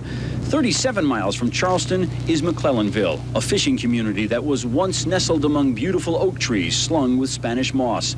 It was battered by the same winds as Charleston, but this tiny town took the worst of the hurricane's 16-foot tidal surge. The worst part was passing the baby out the window when the water was, so high. The chainsaws are everywhere, but in this devastation they seemed overmatched by the damage. And then there is the mud. Water-filled living rooms and bedrooms, destroying homes from the inside and ruining memories. Personal stuff that you just can't replace, no matter how much money or insurance or anything you have. McClellanville is starting to get relief supplies, but there is a different attitude here. People are thankful for what they have received, but they also seem overwhelmed by the devastation. They won't let people in and out, and what purpose is that serving? It's slowing us down. Right. If some people don't have anything to do this weekend, come on down. Come to McClellanville, right? Help us with some physical labor. We need some strong men. And once the mud is gone, there will be questions about the fishing future for this village, both for the old residents and the new. Only one person that I've talked to out of many said that they had flood insurance. Almost everybody else has none. They considered this high ground, some person told me. David Haynes, Channel 9 Eyewitness News. You don't have any food? No, I don't. No, I don't. And you have 2 kids? Two babies. They're 2 and 3 years old. Yes, they are. Now, what do you think the people here will be able to do for you? Well, hopefully, I'll be able to get some food. It was a story repeated again and again today as hundreds of people lined up for disaster relief in Charlotte. They were willing to wait for hours for some milk for their children and hopefully about $30 worth of groceries. Good evening. It was a stark reminder that those of us who are only in the dark without power are really very lucky. There are many in our community who are much worse off. There are indeed, and Red Cross volunteers worked long hours today to try to meet those needs. Channel 9's Steve Gasquet was there today as family after family filed by. And Steve joins us now live. Well, Meg, Bill, right now they have just locked the doors here at the United Way Auditorium in Uptown, a place where Red Cross volunteers have been working hard all day trying to meet some very desperate needs. Needs for food, clothing, and shelter. Things that may have been lost when Hugo came to town. We lost all our food in the freezer and the refrigerator, and we ain't got nothing to eat. William Thompson came here to replace that loss. His home on Bryce Avenue just got power back, so he could refrigerate groceries again if he could afford them. You have any money? No, sir. Any friends that can help you? No, sir. Danielle and Melissa's moms, too, came here to replace spoiled food. Their apartments on Conway Street are still without power, but these girls are taking it all in stride. And do you like the candles when they put them on at night? Yes. Do you hope that your mama will always put on candles at night? Yes. How do you read at night? I don't even know how to read. In all, hundreds came for help, looking for food, clothing, shelter. It's going to be a long day, and if we can help each other, it'll be really great. The people we met had a long wait, but they weren't cut off. And finally, 6 hours and 20 minutes after getting in line, 314, table 3. William Thompson told the Red Cross volunteer all about the groceries that went bad. And he came away with a voucher for $31. Was that worth it? Yes, sir, I think it was worth it. Because so many people are spending so much money to help the people when really need help. And when we left, Melissa and Danielle were going on 7 hours. You want to go home? Yes. Do you want to go home too? No. Well, nonetheless, they did go home, and all in all, about 470 people were helped here today. That represents quite an effort of the Red Cross and the United Way to get out some food, clothing, and shelter to people who are forced to do without because of Hugo. What'd you have for lunch? A bologna sandwich. Was it good? Kind of. I've been here for the last 2 days. Chicken. Right outside Waxhaw, there is such a thing as a free lunch. Are you feeding all of Waxhaw here? Well, we're just feeding anyone who needs to eat. Anyone without power or anyone who doesn't have the facilities to cook at home. And free breakfast and supper, too, thought up by the superintendent of the Union County Monroe Schools, hot meals, cooked and served by school employees, all volunteers. Just seeing the children saying they hadn't had nothing but peanut butter and jelly for 2 or 3 days, that was really worth it all. They're expecting 1,000 people for dinner tonight in a town that has a population of 1,383 and a lot of damage. A town now covered by its trees. Old trees, historic trees, and Waxhaw's a historic town. President Andrew Jackson was born in these parts, and it's through history, through antiques, that Waxhaw's made its name. There are more than 20 antique stores here, some heavily damaged. Yet despite that, this weekend they're having their annual antique and craft fair. Waxhaw will come back, they say. Yes, we can. Still have a lot to be thankful for. You know, we're alive. I didn't lose my home. Half the town still without power, half the houses damaged still under trees. But Hugo left Waxhaw with a new awareness that it's a good place to live, a good place to move to. Oh, it was wonderful. We really got to know our neighbors. It was almost worth what happened to make such good friends out of them. In Waxhaw, Joe McCrary, Channel 9 Eyewitness News.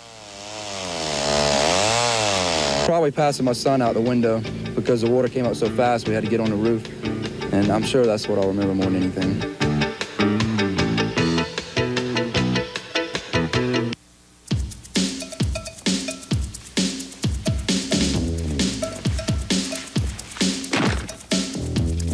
Welcome back live to Candlestick Park, where we await the start of this one. I see myself going right through his numbers and right over his back.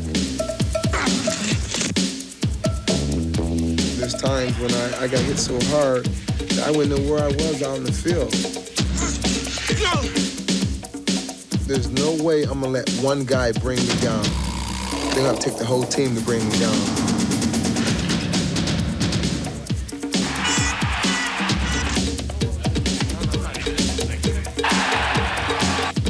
this is a game that I'm going to just explode.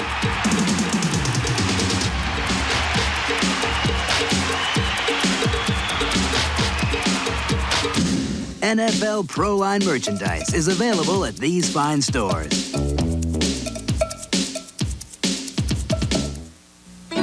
When someone's counting on you, you give it your best. That's just the way you are. At Bilo, people count on us for the lowest possible prices every day. And that's exactly what they get. Right now, get Campbell's chicken noodle or tomato soup, 3 cans for just $1. The 4-roll pack of Scott tissue, $1.99. And Scott paper towels are only 59 cents a roll. Bilo, the name fits. 1 year later. This is Channel 9 meteorologist Ray Boylan. Forecasters at the National Hurricane Center in Miami were surprised when Hugo came ashore at Charleston and headed for Charlotte. I put out the 6 p.m. advisory before it made landfall at midnight that night. And I turned it a little quicker than it actually did. Hurricane forecasters hope to be more accurate in the future with better images from newer satellites. And Hurricane Hunter aircraft will be using better technology when flying into storms. Instead of having the low, slow flying 4-engine aircraft, that we can use some of the new technology that we now have on satellites and put that on aircraft and fly across the storm and give you entire data fields which are used in our new computer models. So these new tools should help forecasters do a better job.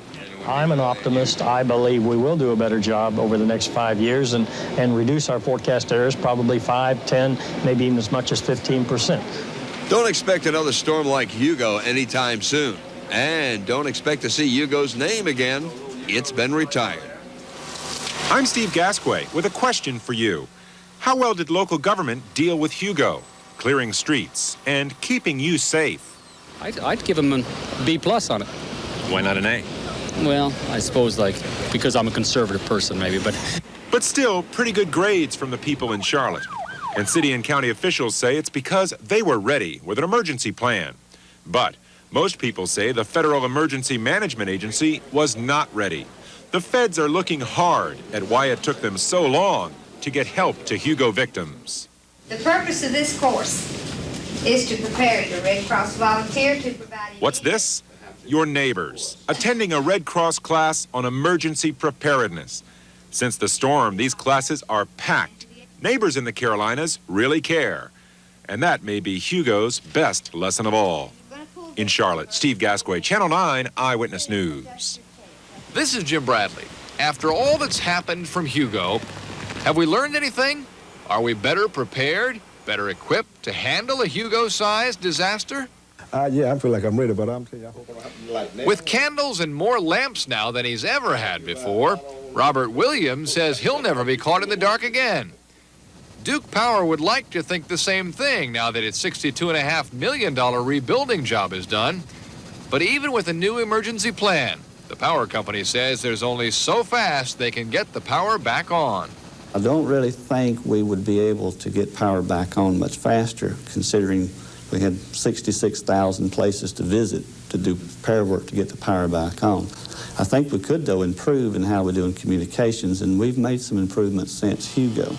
Improvements are certainly welcome, but many people are preferring to see to matters themselves this time around. This September, for example, generators are generating a lot of business, just in case. Jim Bradley, Channel 9 Eyewitness News. This is Joe McCreary, back on the coast of the Carolinas 1 year after Hugo. For most people, the beach is back. You probably went to the beach yourself this summer and saw this, that where people were rich or just plain insured, they rebuilt. Or they're rebuilding, and if not, well, perhaps someone else with money will. That's at the beaches, vacation spots. This is the Francis Marion National Forest, also on the coast. If you've driven through it, you know what's lost. Can see how many lifetimes it'll take to grow back. And deep in it, in tiny fishing villages like McClellanville, even more was lost. everything I had. And the people gather lumber and build this for me. Stella Mercer, 74 years old. We're sitting on the steps of her 2-month-old house, built by volunteers, as were so many here, where so many homes were destroyed. Yeah. Okay. Just got to get up now and go to church and serve God. Bless Him for what they've done for me. Mrs. Mercer still works. She heads shrimp, and the shrimp this fall are big and plump. The boats are repaired and running, the boats that were insured, so these men have work. So does Dorothy Brown in the up-and-running crab processing plant, where they hope to rebuild the dock when they get through all the government red tape. That red tape's why Mrs. Brown's roof is still like this, and her toilet's not been replaced. But she's okay, too, not too worried. No, I'm going to wait on the Lord. God is good. He said he helped the Ravens. I don't see why he can't help me, and I know he will. On the Carolina coast, the last 12 months have proved this. The ocean rules, but the people are survivors. The rich with their insurance, and the poor with faith. Joe McCreary, Channel 9 Eyewitness News. This is Suzanne Stevens. The hurricane may have had the biggest impact on children. Life is back to normal now for Joshua and Ashley Parnell, except for one thing. When it storms, they remember the hurricane. Joshua told me about a nightmare. And then suddenly this tree came and pinned me in my bed because my mom told me a story about this woman that got pinned into her bed, and then I couldn't wake up. Ashley hates listening to winds during a storm. When they're like really loud, I always think that a tree is falling. That's because trees did fall everywhere in their neighborhood. These are home video pictures. And one tree crashed right into their living room. Today, it's put back together. Construction, however, took 8 months.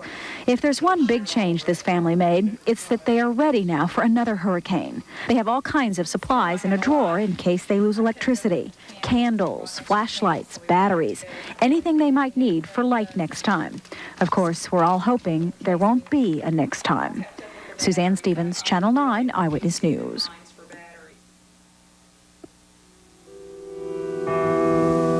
In time, most of the physical scars left by Hurricane Hugo will heal. Twisted trees, crumbled buildings, lives uprooted by chaos. But we will never be quite the same. And wherever the word hurricane is mentioned, it will mean only one thing to most of us: Hurricane Hugo.